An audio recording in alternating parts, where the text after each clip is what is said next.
Es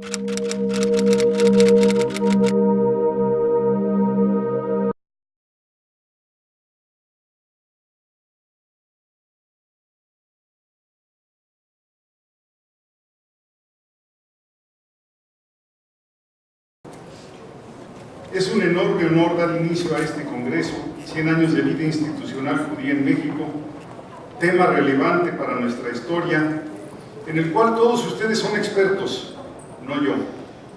Al ser invitado para dar esta ponencia por su diligente organizadora, nuestra apreciada colega Alicia Gochman, sin lugar a dudas la principal animadora de la historiografía sobre la inmigración judía en nuestro país, le advertí que trataría de hacer una ponencia que enmarcara el tema del coloquio. Esto es, una ponencia con una rápida visión del siglo XX mexicano. Lo primero que habría que intentar es precisar los límites de nuestro siglo XX, pues ustedes saben tanto como yo que los tiempos históricos no siempre coinciden con los tiempos cronológicos. Pensemos obviamente en lo que dijera el recientemente fallecido Eric Hobsbawm. Según él, el siglo XX fue un ciclo corto que iba de 1914 a 1989. Sin embargo, a todas luces se trata de una cronología europea inútil para otras latitudes como Estados Unidos o América Latina. ¿Cuáles serían los límites cronológicos del siglo XX histórico, no calendárico, en México? Evidentemente, 1900 no sería un arranque significativo, aunque evidentemente también el año 2000 sí es un cierre inmejorable desde cualquier perspectiva. Pareciera que nuestro siglo XX empezó en realidad en 1910 y que concluyó 90 años después. Así, nuestro siglo XX sería un siglo largo. Podría llamarse el siglo de la Revolución. En efecto, este proceso definió y marcó al siglo XX mexicano. Conviene ahora preguntarse si la Revolución marcó a todo nuestro siglo XX o solo a una parte de este. 1. A poco más de 100 años de su inicio, el proceso histórico conocido como la Revolución Mexicana sigue siendo objeto de acalorados debates, tanto meramente historiográficos como abiertamente ideológico-políticos.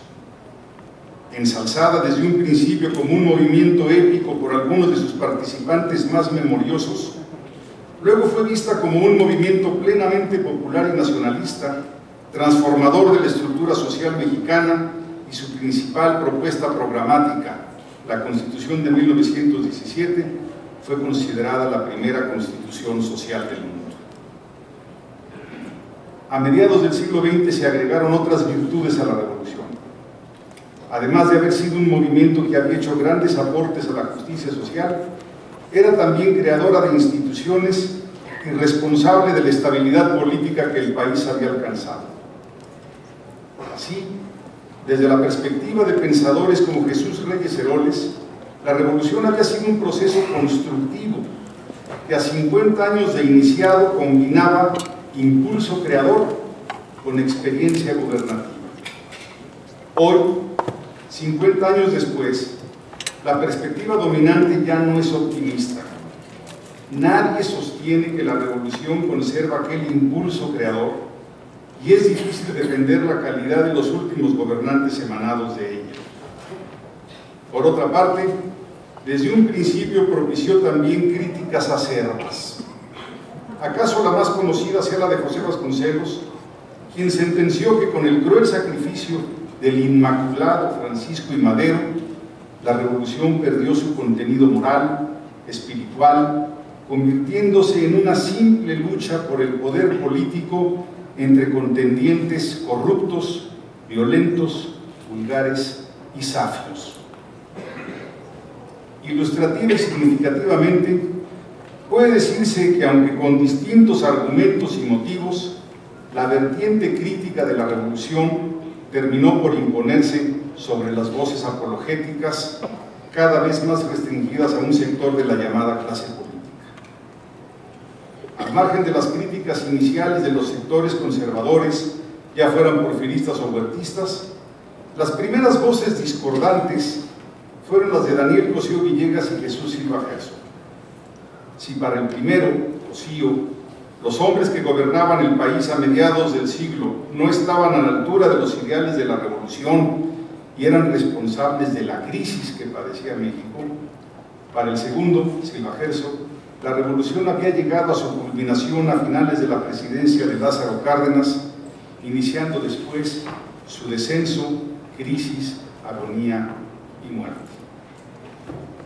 Posteriormente, la fascinación inicial que produjera la Revolución Cubana, junto con la crisis del autoritarismo mexicano entre los años 60 y 70 y las recurrentes crisis económicas, dieron lugar a un sinfín de críticas a la Revolución Mexicana. También influyó en esto el uso de la teoría marxista en los círculos académicos. Así, la mexicana pasó a ser una revolución moderada, meramente política, o una revolución interrumpida, Adolfo Gili, o simplemente burguesa, Arnaldo Córdoba y Enrique Semo. Peor aún, fue considerada por algunos simplemente como una gran rebelión, Ramón Eduardo Ruiz, consistente en un periodo prolongado de violencia, pero ayuno de cambios sustantivos, o bien como una revolución que combinaba rupturas y continuidades con el régimen precedente, François Javier Beal.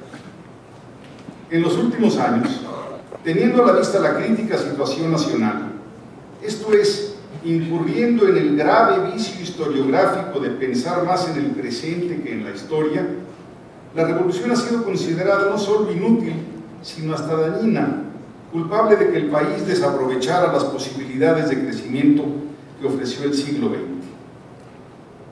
Comprensiblemente, en el año del centenario fue motivo de nuevas evaluaciones, algunas incluso contrarias a esta versión condenatoria, como lo prueba la aparición de un amplio trabajo que reconoce a la revolución como una referencia histórica, por lo que la respuesta a la crisis fue variada. Hubo quienes buscaron una solución tecnocrática, modernizando ciertos aspectos del sistema político y del sector económico. Otros estaban convencidos de que la solución radicaba en volver a la aplicación de los principios revolucionarios originales. Ya lo dije, hubo incluso quienes, afortunadamente pocos, creyeron que la solución estaba en generar otra revolución. A finales del siglo XX, y fácilmente entendible por razones demográficas, hubo muchos jóvenes que pensaron que la solución estaba en cambiar de principios y que se transitara a un país que tuviera como paradigma una nueva democracia y no una vieja revolución casi centenaria, cambiando a la clase política y fomentando un mayor acceso de la sociedad civil al aparato político. Si bien nuestra democracia todavía está poco desarrollada, es un hecho que con ella se inició una nueva etapa histórica, ubicable en el proceso de cambio social, apertura política, renovación cultural y revolución tecnológica habidos entre finales del siglo XX y principios del siglo XXI. Esto permite aventurar una nueva cronología para la historia del país. En lugar de tener una revolución centenaria, podemos decir que el periodo revolucionario se prolongó por unos 60 años, al que luego sucedieron 3 decenios de crisis y replanteamientos para iniciar el siglo XXI asomándonos a una nueva etapa, la democrática.